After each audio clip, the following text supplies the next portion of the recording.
May 20th, 2021 읽기혁명 제 18일차 독서를 시작합니다.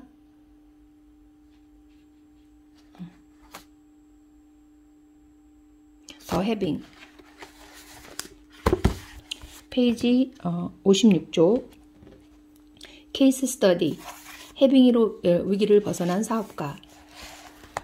한 번은 한 사업가가 사석이 되어 그루 서윤을 찾아왔다. 새로운 기술에 300만 달러를 투자했으니 개발이 늦어지면서 문제가 생긴 것이다. 큰일 났습니다. 회사 돈이 곧 바닥나게 생겼어요. 이번 달 월급을 줄 수 있을지도 모르겠습니다. 이러다가 부도로다 나면 어쩌죠? 거리로 나앉을까봐 두려워서 잠도 오지 않습니다. 사업가를 진정시킨 뒤 서윤은 부드럽게 말했다. 앞으로 3년 동안 부도가 나는 운은 없어요.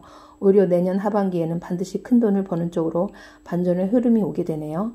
원래 큰 돈이 들어오기 직전에 돈의 흐름이 서서하게 막힐 수 있어요. 마치 병목 현상처럼요. 다만 많은 사람들이 불안과 두려움에 얽매여 그 시기에 돈이 들어오는 입구를 막아버리고 큰 물결을 타지 못하죠. 지금 눈앞에 원치 않는 일이 벌어질 수 있어요. 하지만 해빙을 하면서 이 시기를 잘 보낸다면 1년 후 지금 기대하는 것 이상의 돈을 만지게 될 거예요. 다음날 아침이 되자 사업가는 거울을 보고 이렇게 말했다. 오늘 버틸 자금이 있다니 다행이다. 돈이 있는 걸 느끼면서 열심히 일해야지. 월급날에는 이렇게 말했습니다. 직원들에게 월급을 주고도 회사를 운영할 돈이 남아있어. 정말 감사한 일이야. 있는 것에 집중하자 작은 행운들이 찾아오기 시작했다. 로열티가 조금씩 들어오면서 회사가 몇 주, 나아가 몇 달을 버티게 된 것이다. 해빙에 대해 확신을 갖게 된 사업가는 기술 개발에 전념하면서 거래처도 하나씩 넓혀나갔다. 1년 후 사업가가 서윤을 다시 찾아왔다. 감사의 뜻으로 근사한 저녁을 대접하겠다고 하면서 그는 이렇게 말했다. 말씀하신 대로 있음에 집중했더니 놀라운 일이 일어났습니다. 개발한 기술이 해외에 팔리면서 큰 돈을 벌게 되었어요. 정말 감사합니다.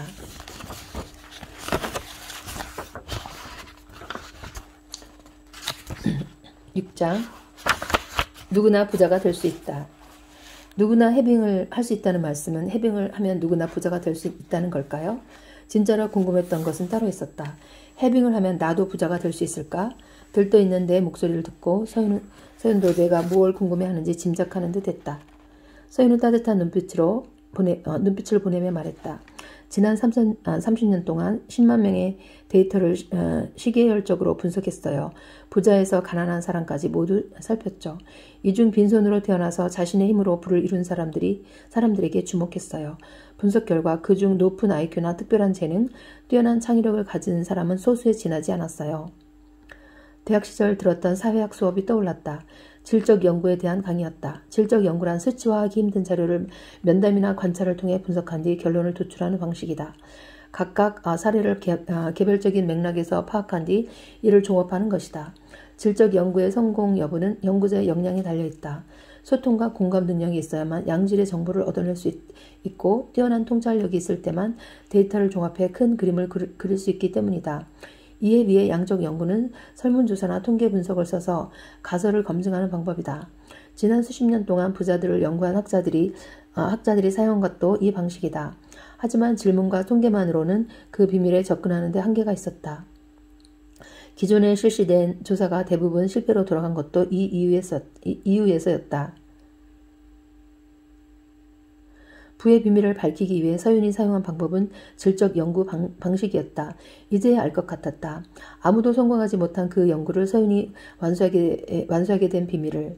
조사 기량뿐 아니라 공감 능력과 통찰력까지 연구에 필요한 연구에 필요한 모든 역량이 그녀에게 있었기 때문이었다. 서윤이 차분하게 설명을 이어갔다. 결론적으로 말씀드리자면 대부분의 사람들은 300만 달러에서 700만 달러의 재산을 가질 수 있는 운이 있어요. 물론 모든 사람이 빌 게이츠 같은 수표 리치가 될 수 있다고 생각하지는 않아요. 하지만 누군가 사랑받을 자격이 있는 것처럼 누구나 부자가 될 자격을 갖고 태어난 것만은 확실한 사실이죠.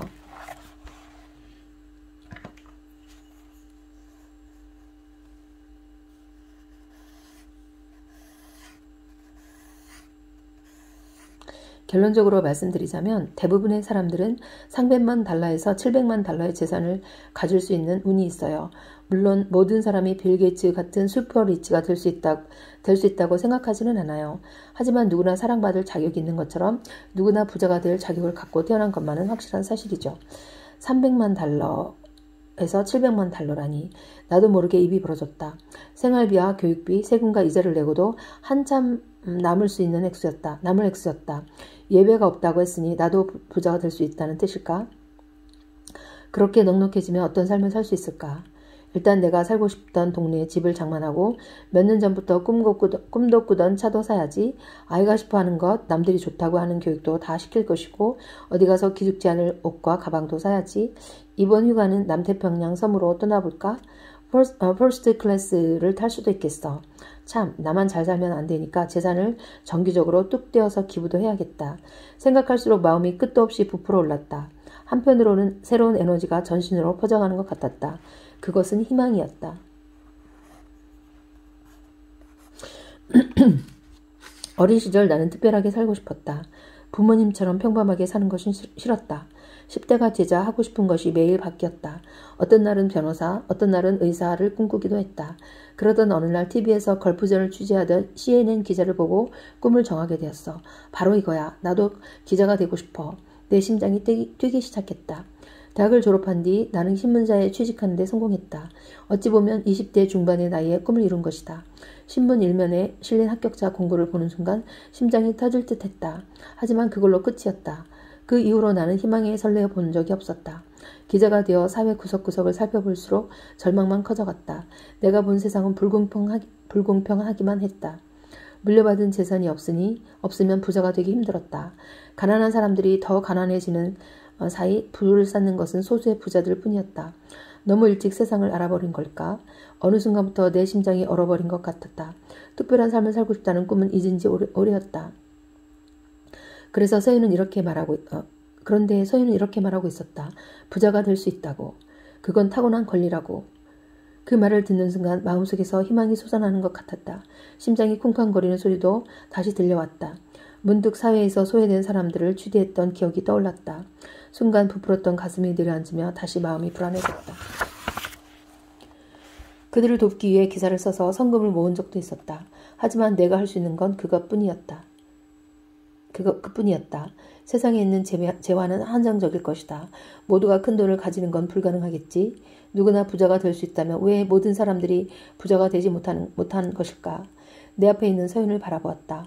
어떤 질문을 해도 받아줄 것 같은 눈빛이었다. 누구나 부자가 될 수 있다면 가난한 사람은 왜 그리 많고 부자는 왜 그리 적을까요? 가난한 사람들이 가난 때문에 고통받는 이유는 뭘까요? 취재한 것을 상세하게 설명하는 동안 서윤은 양손을 깍지킨 채 고개를 끄덕이고 있었다. 사람들의 고통을 느끼는 듯 눈동자가 촉촉하게 젖어들고 있었다. 이런 공감 능력이 얼마나 많은 사람들에게 위로를 주었을까 잠시 생각해 보았다. 마침내 그녀가 입을 열었다. 그래요. 세상에는 가난으로 인한 많은 고통이 존재하죠. 잠깐 침묵이 지나간 뒤 그녀가 말을 이어갔다. 질문 하나 드려볼게요. 세상에 가난한 운명으로 태어난 사람은 몇 퍼센트 정도일까요? 꽤 많을 것 같아요. 아마 30% 이상 정도요? 바로 대답을 주지 않은 채 서윤이 테이블 위에 놓인 물건을 집어들었다. 이 물잔을 집어들었다. 이 물잔을 부의 그릇에 비유해보죠. 예를 들어 빌 게이츠는 남들보다 큰 그릇을 갖고 있겠죠. 홍 기자님의 그릇은 이보다 작을 것이 분명해요. 그럼 지금 말씀하신 사람들의 그릇은 어느 정도일까요?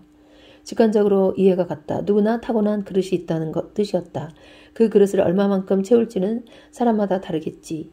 누구나 300만에서 700만 달러를 가질 수 있다고 하셨으니까요. 조심스럽게 짚어보았다. 가난한 사람들도 그 정도의 크기의 그릇을 갖고 있지 않을까요? 맞아요. 잘 이해하셨어요. 돈이 없는 사람들이라고 작은 그릇을 갖고 태어난 것은 아니에요. 물론 빌 게이츠처럼 엄청난 큰 그릇을 갖고 태어난 사람도 있겠죠. 하지만 대부분의 사람은 300만에서 700만 달러의 재산을 담을 수 있는 그릇을 갖고 있답니다. 안타깝게도 가난한 사람들은 자신의 그릇을 채우지 못하고 있어요. 이 물컵을 보세요. 아무리 컵이 커도 물이 바닥에 찰랑찰랑 담겨 있다면 누구든 부족함을 느끼겠죠.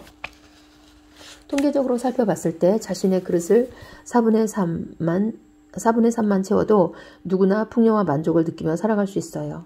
물을 더 채우고자 한다면 어떻게 해야 할까요? 꽃이 피어나듯 서윤이 싱그럽게 웃었다. 다양한 방법이 있겠지만 가장 빠르고 효율적인 수단은 해빙이죠. 해빙은 불을 끌어당기는 힘이에요. 같은 노력을 하더라도 더 많은 물을 쉽게 채울 수 있도록 도와주죠.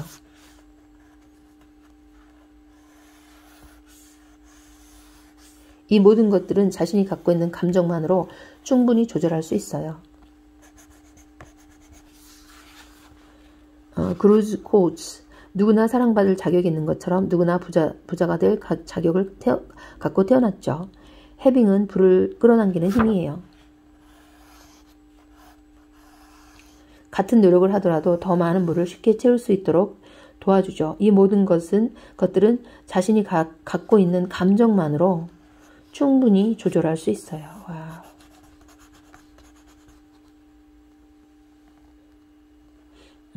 페이지 65, 우화. 아름다운 꽃을 피웠구나. 어떤 사람이 여러 종류의 꽃과 나무를 정원에 심었다. 열심히 물을 주고 정성을 다해 가꾸었지만 시간이 지나도 꽃이 피지 않았다. 시들어가는 꽃과 나무에게 정원의 주인이 물었다. 너희는 왜 이렇게 시들어가니? 은행나무가 말했다. 소나무처럼 높은 기품이 없기 때문이랍니다. 소나무도 힘없이 대답했다. 저도 자신이 없어요. 사과나무처럼 맛있는 열매를 맺을 수 없잖아요. 사과나무도 지지 않고 거들었다. 저는 해바라기처럼 크고 아름다운 꽃을 피울 수 없어요. 그때였다. 쭉 늘어진 나무들 사이로 꽃을 피운 들꽃 하나가 보였다. 주인이 물었다. 모두들 시들어가는데 너만 아름다운 꽃을 피웠구나. 비결이 뭐니?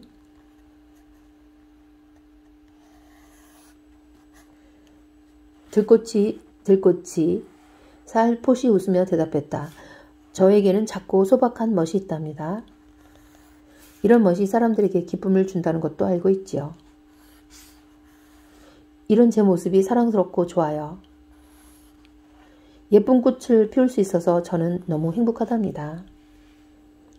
들꽃은 자기 자신으로 사는 기쁨과 행복을 온전히 느낀 것이다.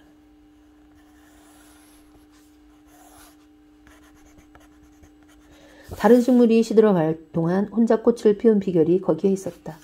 자기 자신으로 사는 기쁨과 행복을 온전히 느낀 것이다. 들꽃은 자기 자신으로 사는 기쁨과 행복을 온전히 느낀 것이다.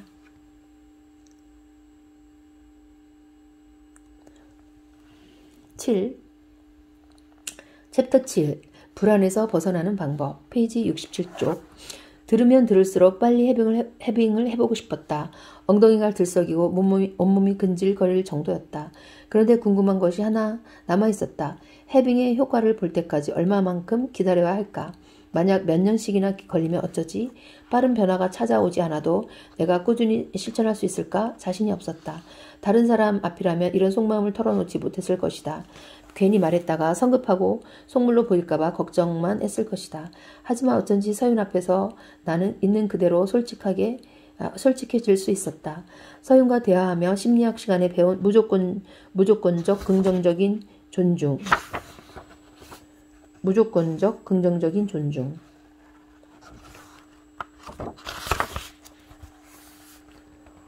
Unconditional positive regard. Unconditional positive regard.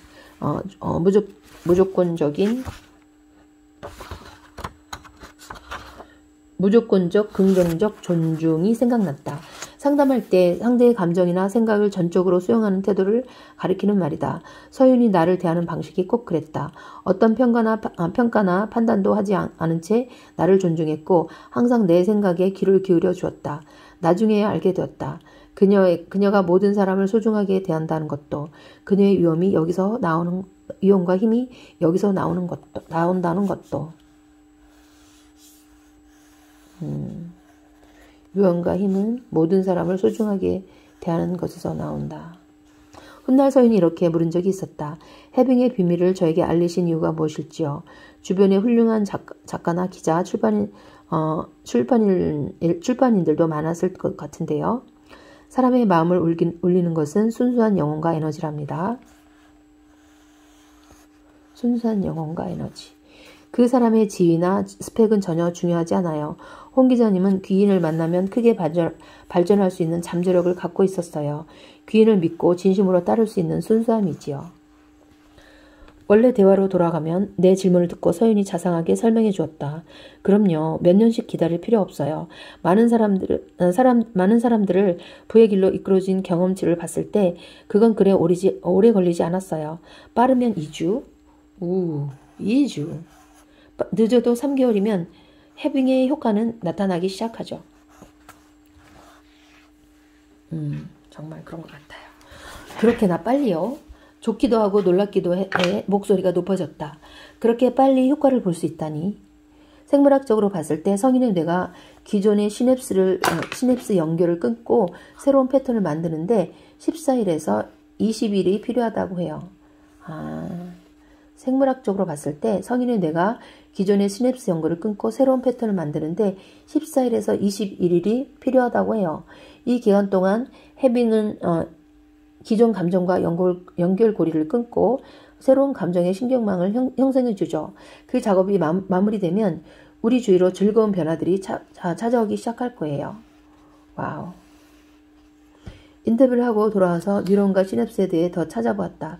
감각기관에서 받아들인 자극을 뉴런을 통해 뇌로 전달된다. 이때 뉴런과 뉴런 사이의 연결을 담당하는 것이 시냅스이다. 길에 비유하면 뉴런이 도로, 시냅스가 교차로인 셈입니다. 뉴런은 도로, 시냅스는 교차로인 셈이다. 예를 들어 어떤 사람이 돈을 쓸 때마다 불안을 느낀다고 가정해보자. 돈이란 정보가 뇌에 감지되면 크리스마스 전구에 불이 하나씩 켜지듯 뉴런이 시냅스에 켜져 그 정보를 불안에 전달하게 된다. 뉴런은 함께 활성화되고 함께 연결되어 있다. 는 말도 있듯이 그간 학자들은 성장기가 지나면 신경세포와 시냅스 사이에 놓인 연결이 고착된다고 믿어왔다. 그런데 최근 들어 새롭게 밝혀진 사실이 있다. 이 연결이 평생에 걸쳐 변할 수 있다는 것이다.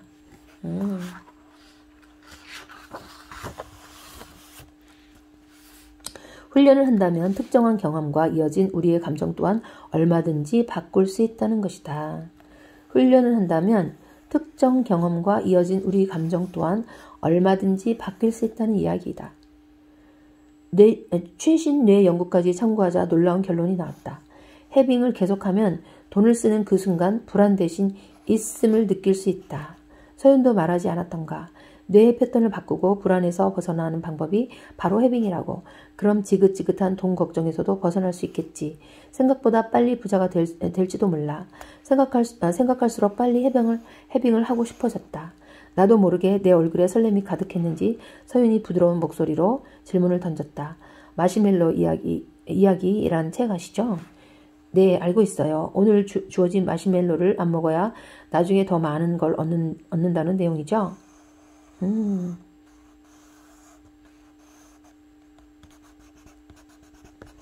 그 이야기에 대해 어떻게 생각하세요? 저는 읽고 조금 갸우뚱했어요. 모든 일 앞에는 반드시 인내심이 필요하다는 이야기 같아서요. 비밀 하나를 알려드릴게요. 지금 하고 싶은 걸 참을 필요가 없어요. 마시멜로는 하루에 하나가 아니니까요. 와우.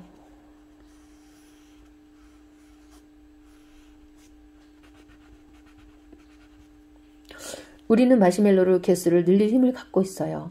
오늘 주어진 한 개를 감사하고 기쁘게 즐긴다면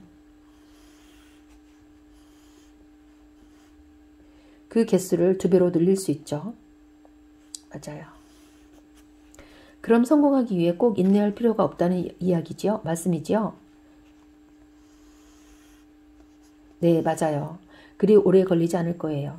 빠르면 2주, 늦어도 3개월이면 해빙의 효과가 나타나기 시작하죠. 지금 하고 싶은 걸 참을 필요가 없어요. 마시멜로는 하루에 하나가 아니니까요.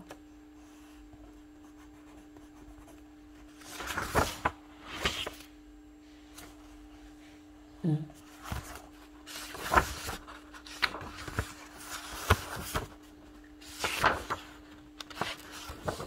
8장 낭비와 과시. 화장품 회사에서 마케팅 과장으로 일하는 친구가 있어요. 내일이 없는 것처럼 소비하는 친구죠. 카드값 때문에 못 살겠다고 아우성치면서도 중독된 듯 계속 돈을 쓰더라고요. 가방과 옷, 구두를 끊임없이 사들이거나 월급보다 비싼 핸드백을 지르기도 하고요. 심지어 얼마 전에는 빚까지 내서 고급 차를 샀대요. 이 친구처럼 펑펑 돈을 써도 부자가 될 수 있나요? 진짜로 묻고 싶었던 건 따로 있었다. 해빙과 낭비의 차이는 무엇일까? 기쁨을 느끼기만 한다면 돈을 펑펑 써도 부자가 될 수 있는 걸까? 만약 그렇다면 좀 불공평할 것 같았다. 내 질문을 듣고 서윤이 예리하게 질문을 던졌다. 하지만 친구는 그 과정에서 원치 않던 불안을 경험하겠죠. 맞아요. 이미 많이 썼다고 하면서도 비싼 걸 또 지르더라고요. 그 다음 카드값이 무섭다고 계속 징징거리고요. 서윤이 몸을 똑바로 일으키고는 단호하게 지적했다. 그건 해빙이 아니에요. 그 기세에 눌려서 내 목소리가 저절로 작아졌다. 기쁘게 돈을 쓰는 건 비슷한데 해빙과 다른 점은 무엇인지요? 자, 남은 삶이 앞으로 24시간 뿐이라고 가정해보죠.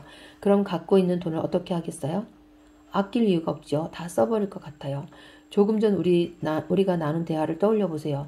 연봉이 크게 뛸 것을 알고도 소비할 때의 마음과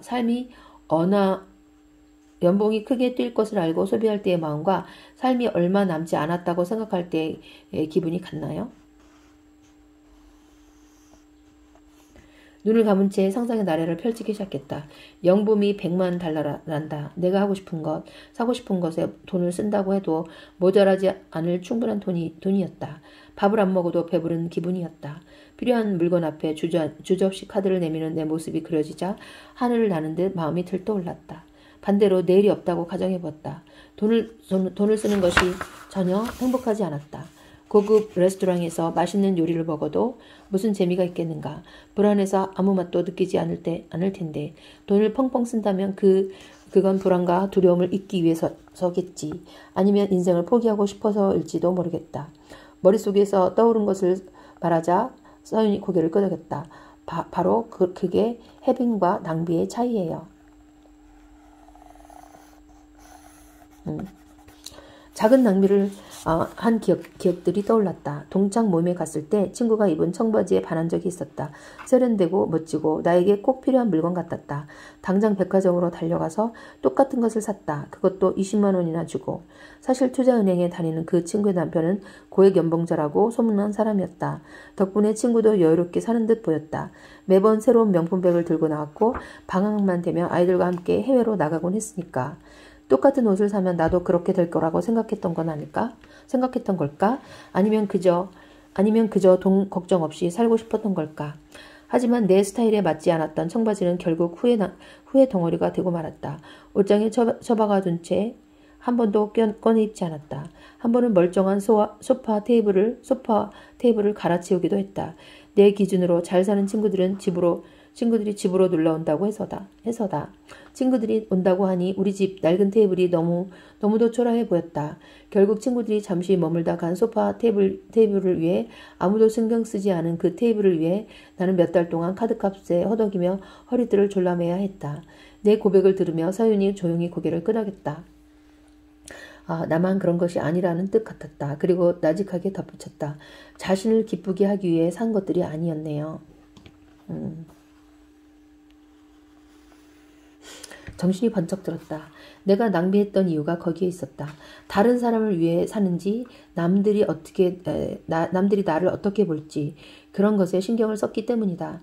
맞는 말씀이시네요. 돌이켜보니 질투나 불안, 타인의 시선에 휘둘렸던 것 같아요. 돈을 쓰고 난 다음에 기분이 좋아지기는커녕 우울해졌죠. 잠시 우리 몸에 비유해 볼게요. 의사들이나 자연주의 치료사들이 그런 말을 하죠. 사람에게는 자연치유 능력이 있다고요. 몸에서 필요한 영양분도 적당량만 그만 원하게 되어 있다고 하고요. 피곤할 때 소금이 당기는 것도 술 마시고 난 뒤 영양을 보충하기 위해 계란을 찾는 것도 비슷한 원리겠네요. 바로 그거예요. 몸의 요구에 집중하면 자신에게 필요한 음식의 종류뿐 아니라 위장의 크기도 알게 되죠. 과식도 피할 수 있고요. 결국 더 건강해지겠죠. 소비도 마찬가지네요. 자신이 진정으로 원하는 것을 따라가다 보면 낭비나 과시적 소비와는 자연스럽게 멀어지게 되죠. 자신이 진정으로 원하는 것을 따라가다 보면. 낭비나 과시적 소비와는 자연스럽게 멀어지게 되죠. 파도를 타듯 자연스럽게 부의 흐름을 타게 되는 거예요. 노를 저을 것도 없이 그저 보트를 탄 채 그 물결 위에 떠있기만 하면 돼요.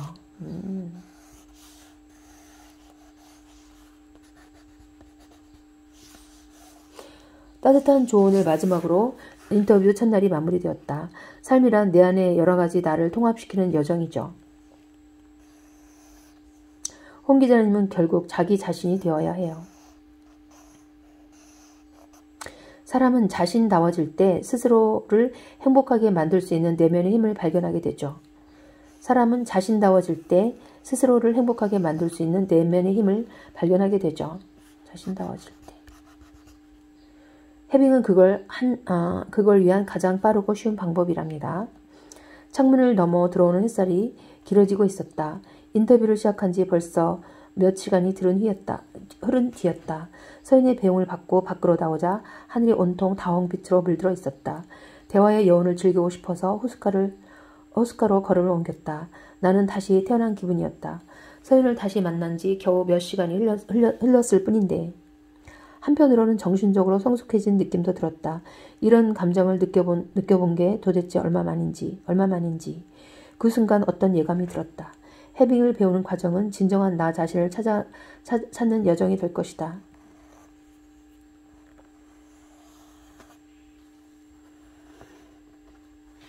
이 길을 걸으며 많이 성장할 수 있을 것이다. 그리고 나는 반드시 원하던 부를 이룰 것이다. 그루즈 코트.